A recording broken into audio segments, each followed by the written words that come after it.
made a lot of pains to keep it away from sounding like soundscapes and all that kind of stuff. But at the same time, create something that isn't conventional and that aren't conventional sounding songs. But this also feels kind of risky in its way too. And weirdly enough, that it's become a very beautiful and kind of melodic kind of record. That was something that was pretty unexpected. The people, they know the Betsy, they will be surprised. Got it almost immediately that they wanted to do something different. There are no rules. It's not that there are, but there are no kind of. It's just not your typical band. That's what makes him so great.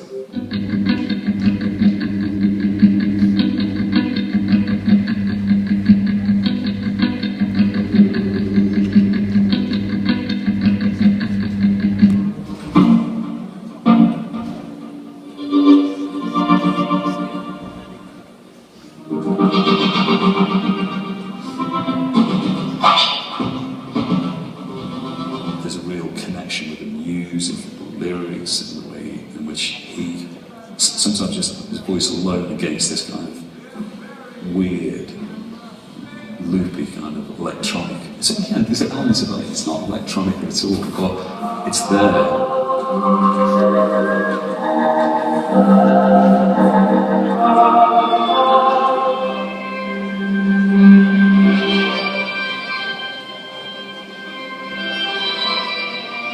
We wanted to kind of take it back to something that, had like a couple of good long songs on it and a smattering of other tracks, and that's kind of what we get.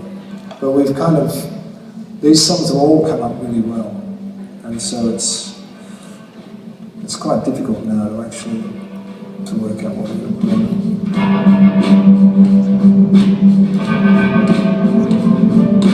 I wanted the music to be very moving and sort of have landscapes of sound, and for it to be very, very different to anything that anybody's done before.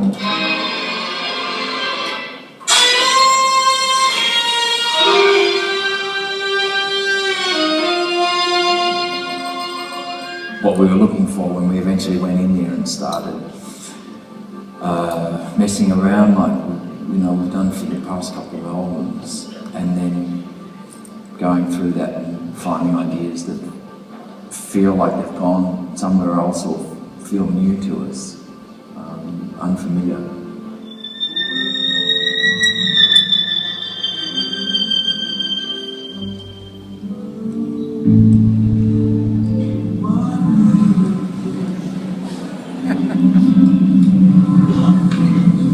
There are quite a lot of songs on this album that are done to a loop that Warren has created. He's created some amazing ones this time. They don't fit any kind of particular timing, but it feels right. In fact, it feels great.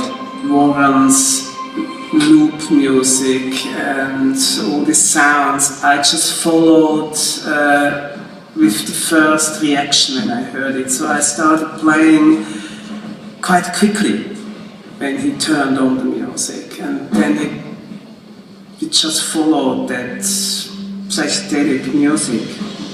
So I didn't think much while I'm playing, I just grooved along this new sound. It was really completely different.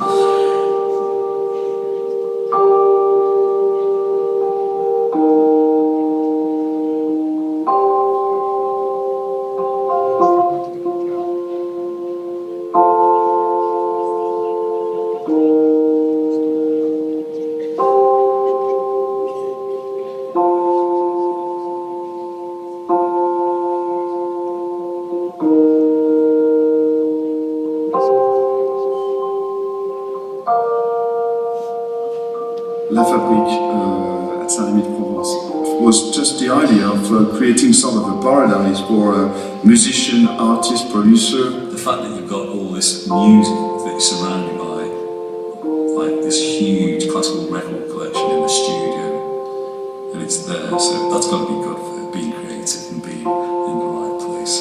friend of mine, an artist, said it's the place to be. I mean, the place to play, the place to compose, the place to write, the place to record, so the place to be in a way.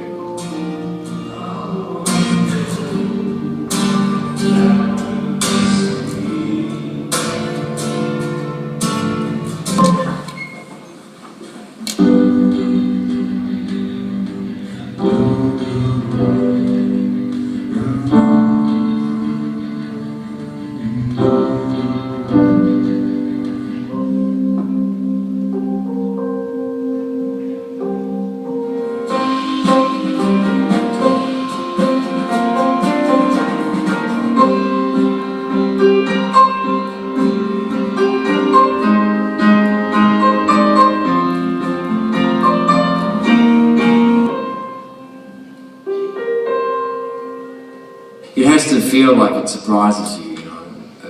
I mean, at first, and then after a while it doesn't. I mean, I don't listen to them after that, but it has to feel like you know that word surprenant. I don't know what the word is. It's like it's surprising in French. It's surprenant. So that it's you have to go like when you hear it, like it catches you off guard.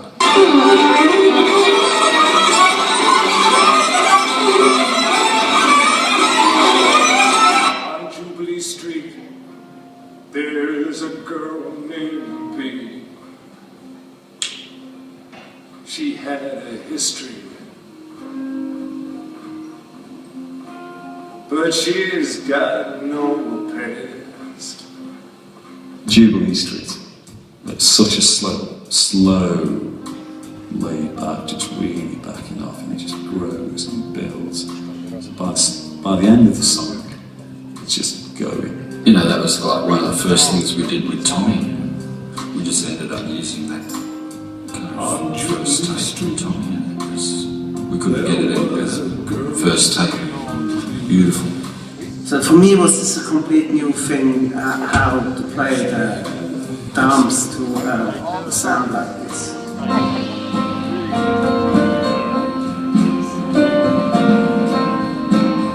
We really very, very clearly know what we don't want. We don't really know what we want, but we certainly know what we don't want, and it's avoiding those kind of known entities within songwriting that we're desperately trying to get away from. The mama eat the pygmy, right into the mama, because the Mau Mau is another tribe. The mama, can you feel my heartbeat? All the flames screwed to the head's pulse.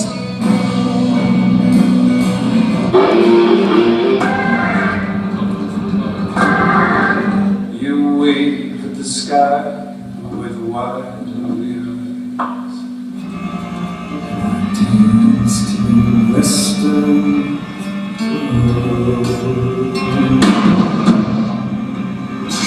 I say life's a gas, I say life's a blast. So it's going to be a really, really different album to anything I've ever heard before.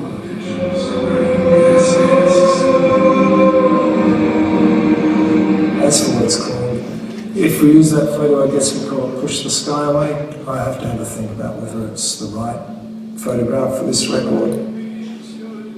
It was the right photograph for the record I had in my head before I came to the studio, but things change and it's a different kind of record. You wave and wave with your wide lovely eyes. Distant waves and waves of distant love. You wave and say goodbye.